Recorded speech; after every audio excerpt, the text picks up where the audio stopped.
여러분들 지금까지 인생 살아오시면서 후회하시는 일이 아마 몇 가지가 있으실 것 같아요. 저도 참 뒤돌아보면 후회되는 일들이 참 많이 있습니다. 근데 우리가 이 많은 후회하는 일들을 반복하면서 그렇게 살아가는 어리석은 참 사람들인 것 같아요. 근데 우리가 하는 후회들 중에 돌이킬 수 없는 후회가 한 가지 있다고 생각해요. 그거는 내가 저지른 짓에 대해서 다시 용서를 구하거나 내가 잘못했습니다 라고 말할 그 상대방이 더 이상 이 땅에 존재하지 않을 때, 그때 우리는 돌이킬 수 없는 후회를 하게 되는 거죠. 대표적으로 우리 돌아가신 부모님들. 그래서 왜 그런 노래가 있지 않았나 싶어요. 불효자는 웁니다. 부모님 살아계셨을 때 제대로 하지 못하고 부모님 가슴에 큰 상처를 줬던 그 후회가 남아있다면 더 이상 부모님이 이 땅에 계시지 않을 때 우리는 그것이 가슴에 사무쳐 있다라고 그렇게 표현을 하죠. 오늘 성경에 베드로가 등장을 합니다. 자, 우리 오늘 57절, 58절 말씀 같이 한번 읽어볼까요? 시작. 예수를 잡은 자들이 그를 끌고 대제사장 가야바에게로 가니 거기 서기관과 장로들이 모여 있더라. 베드로가 멀찍이 예수를 따라 대제사장의 집들에까지 가서 그 결말을 보려고 안에 들어가 하인들과 함께 앉아 있더라. 아멘. 예수님이 겟세마네 동산에서 그 무리들에게 붙잡혀 가시는 그 순간 모든 제자들이 예수님 버리고 도망갔죠. 그런데 오늘 말씀해 보니까 베드로는 예수님을 이렇게 멀리서 뒤따라갔다 그래요. 그렇게 해서 어디까지 갔느냐? 예수님이 지금 붙잡혀서 재판받으시는 대제사장의 집에 뜰에까지 따라갔다. 그런데 베드로가 왜 지금 예수님을 따라갔다고 성경은 말하나요? 그 결말을 보고자 해서 예수님의 결말이 어떻게 되는가 그것을 지켜보려고 베드로는 따라왔다는 겁니다. 지금 그곳에는 서기관들과 장로들이 모여 있었고 예수님을 이제 사형에 처할 만한 그러한 증거를 얻기 위해서 수많은 거짓 증인들이 모여 있었다고 그래요. 그래서 많은 사람들이 예수님에게 지금 거짓 증언을 했지만 그 어느 것도 제대로 밝혀지지 않았죠. 그런데 그 중에 어떤 사람들이 이 사람이 성전을 헐고 자기가 사흘 만에 지을 수 있다고 말했다. 그렇게 얘기해요. 그러자 이제 대제사장이 질문합니다. 내가 하나님께 맹세를 시키면서 너에게 물으니까 너 똑바로 대답해라. 당신이 하나님의 아들 그리스도이냐? 그렇게 물어요. 그랬더니 예수님이 이렇게 대답하시죠. 네가 말했다. 그러면서 예수님이 한 말씀 더 하십니다. 그리고 니네가 인자가 권능의 우편에 앉아 있는 걸 보리라. 권능의 우편이라고 하는 건 하나님의 우편을 얘기하는 거예요. 하나님 우편에는요, 그 누구도 있을 수 없어요. 그러면서 또 한마디 예수님 하시는 것이 인자가 하늘 구름을 타고 오는 걸 너희가 보리라. 그랬더니 이제 대제사장이 난리가 났죠. 어떻게 해요? 자기의 옷을 찢어버립니다. 자기의 옷을 찢으면서 사람들 앞에서 이가 지금 신성모독하는 말을 했다. 자기가 하나님의 아들이라 그러고 하나님의 권능의 우편에 있는 것을 니네가 볼 것이라 말했고 자기가 하늘 구름을 타고 올 것이라고 말했다. 이는 지금 신성모독을 한 말을 했으니 이는 사형에 해당한다. 다른 증인이 이제 필요 없다는 거예요. 다른 증거가 필요 없다는 거예요. 예수는 이제 사형시켜야 한다는 거예요. 많은 사람들이 거기에 동조를 했고 지금 예수님은 이제 사형 선고를 받게 됩니다. 이 사건이 끝나자마자 바로 베드로가 예수님을 3번 모른다고 부인한 사건이 바로 등장을 해요. 예수님 이 결말을 지켜보려고 베드로가 끝까지 따라가서 거기에서 사람들 틈에 섞여 있었죠. 그런데 그 중에 한 여종이 예수님의 제자 이 베드로를 알아본 거예요. 당신 저 예수와 함께 있던 사람이지? 베드로가 부인하죠. 자리를 옮겼는데 그곳에서도 또 다른 여종이 알아봅니다. 베드로가 또 부인을 해요. 그리고 곁에 섰던 사람들이 베드로를 확실하다고 얘기하니까 베드로가 마지막에는 저주하고 맹세하면서 나는 저 사람을 모른다라고 부인을 합니다. 그러자 곧 닭이 울죠. 그래서 이제 베드로가 마지막에 어떠한 행동을 하느냐. 우리 마지막 75절 말씀 같이 한번 읽어볼까요? 시작. 이에 베드로가 예수의 말씀에 닭 울기 전에 내가 3번 나를 부인하리라 하심이 생각나서 밖에 나가서 심히 통곡하니라. 아멘. 예수님의 말씀이 생각이 났어요. 예수님이 잡히시기 전에 오늘 밤 네가 닭 울기 전에 나를 3번 모른다고 부인하리라. 그때 베드로 나 절대 그럴 일 없습니다. 장담했었죠. 근데 그 예수님의 말씀대로 자기가 했거든요.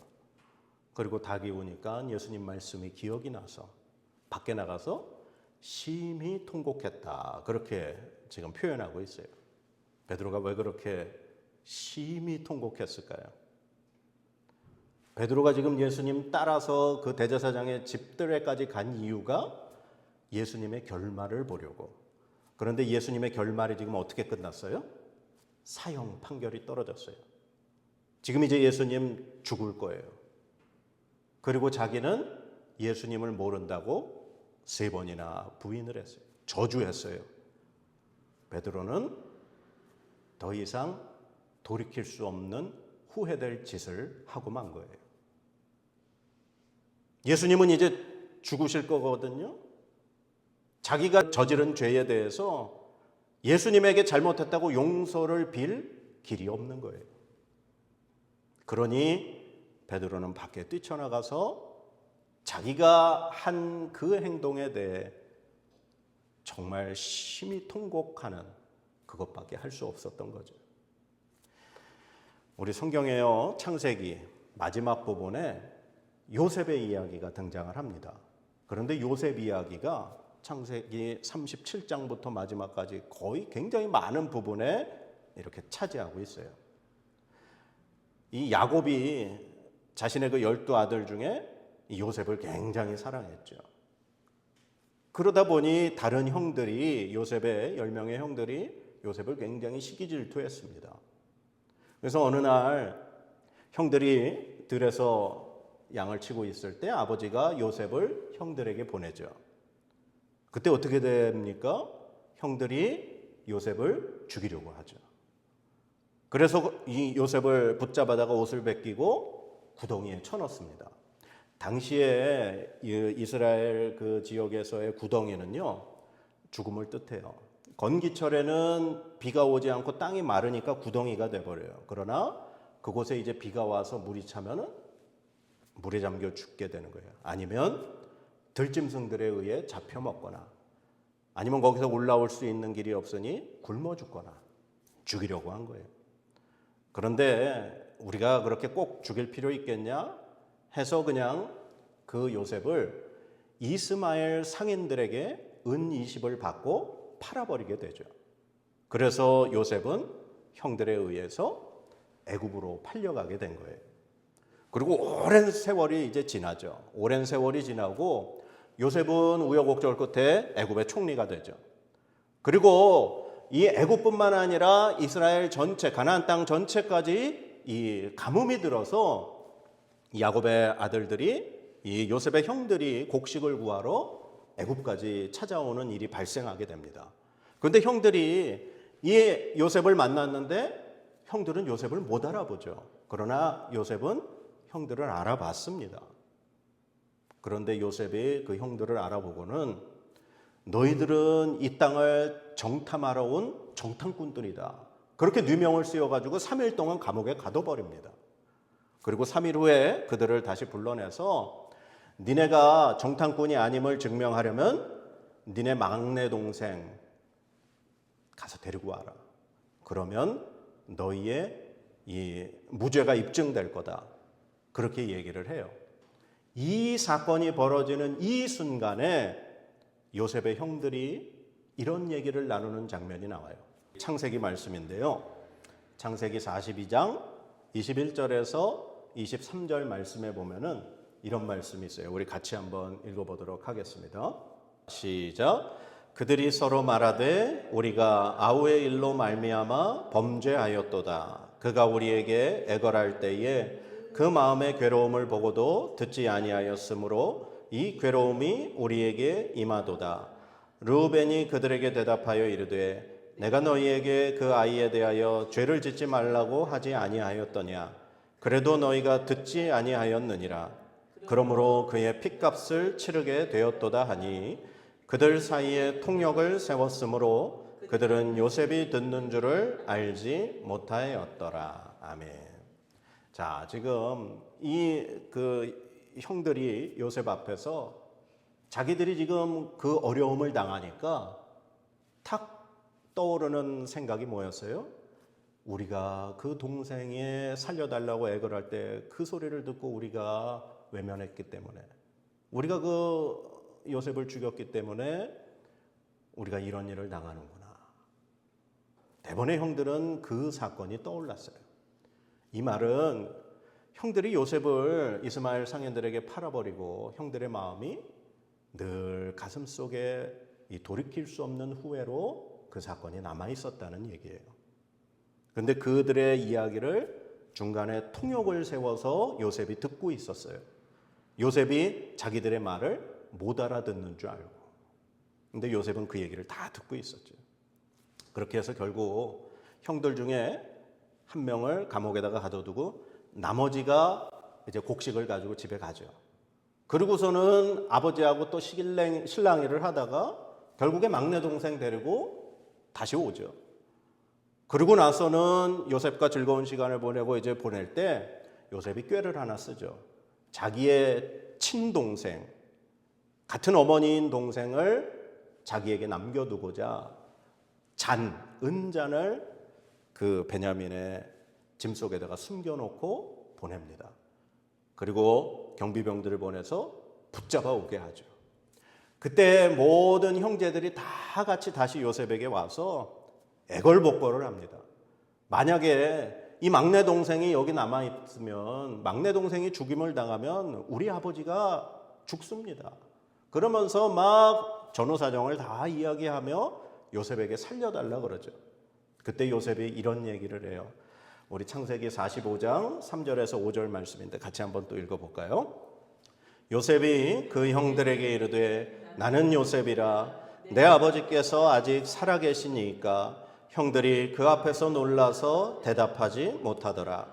요셉이 형들에게 이르되 내게로 가까이 오소서. 그들이 가까이 가니 이르되 나는 당신들의 아우 요셉이니 당신들이 애굽의 판자라. 당신들이 나를 이곳에 팔았다고 해서 근심하지 마소서. 한탄하지 마소서. 하나님이 생명을 구원하시려고 나를 당신들보다 먼저 보내셨나이다. 아멘. 이 요셉이 형들에게 자신의 신분을 밝히죠. 내가 요셉입니다. 형들이 나를 팔았지만 형님들 걱정하지 마십시오. 나를 이곳에 보낸 분은 하나님이십니다. 베드로가 예수님이 이제 사형 판결당하고 예수님이 돌아가시고 자기가 한 행동에 대해서 더 이상 용서받을 길이 없다고 베드로는 심히 통곡하고 후회하며 그가 예수님을 배신한 그 사건이 가슴에 사무쳐 있었어요. 그런데 그를 누가 만나 주셔요? 부활하신 예수님이 만나 주셨습니다. 저는 이 요셉이 예수님의 모습을 보여주신 구약의 사건이라고 생각을 해요. 이 요셉을 이스마엘 상인들에게 팔아버리고 그를 정말 생사를 알 길 없이 죽이려고 하는 그 악한 마음을 품었던 형들이 자기들은 이제 이곳에 와서 죽게 되었다. 이제 우리의 가정은 다 끝났다고 그렇게 벌벌 떨면서 애굽의 총리가 된 요셉에게 그렇게 간구했을 때 요셉이 자신의 신분을 보여주며 밝히며 형님들 걱정하지 마십시오. 내가 바로 요셉입니다. 그러면서 이 형들이 정말 한순간에 그 근심과 걱정이 변하여 기쁨이 되게 만들어주죠. 이 요셉의 형들은 죽을 수밖에 없는 어떤 죄인의 자리에서 한순간에 애굽 총리의 가족으로 신분이 바뀌어버렸어요. 애굽에서 가장 높은 자리가 바로 그 다음이 요셉이었어요. 그런데 곡식을 구하러 왔고 지금 도둑으로 누명이 쓰여서 사형을 받을 수밖에 없는 그 형들의 모습이 요셉이 자신의 신분을 밝힘으로 그들은 그냥 요셉의 가족의 자리로 변해버렸어요. 그리고 모든 가족들이 야곱과 함께 애굽에 내려와 평안한 삶을 누릴 수 있는 은혜를 얻게 되었다는 거죠.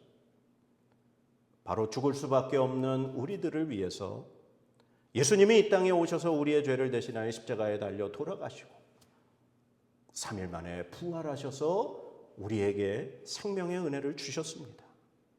오늘 이 시간 하나님 앞에 예배하고 있는 저와 여러분의 이 자리가 바로 하나님의 그 은혜와 부활하신 예수님의 그 은혜의 사랑으로 인하여서 우리가 이 자리에 앉아 있게 되는 줄로 믿습니다.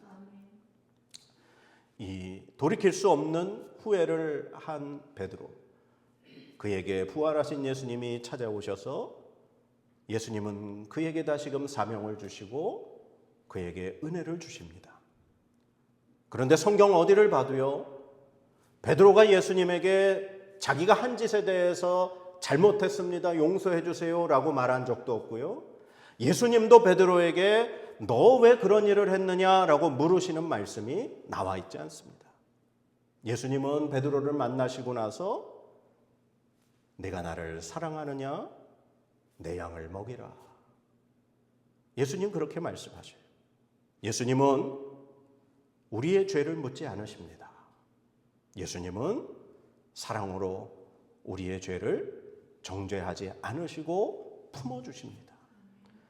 마치 가늠하다 현장에서 잡힌 여인을 예수님 앞에 데리고 왔을 때 예수님이 그 여인을 향해 나도 너를 정죄하지 아니하노니 가서 다시는 이와 같은 죄를 저지르지 말라고 부탁하시는 그 말씀만 하실 뿐입니다.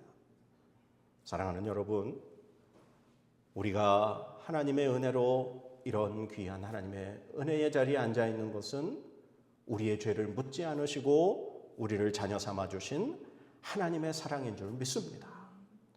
이 귀한 하나님의 사랑을 경험한 저와 여러분은 그 하나님의 은혜에 떠나서는 안 됩니다.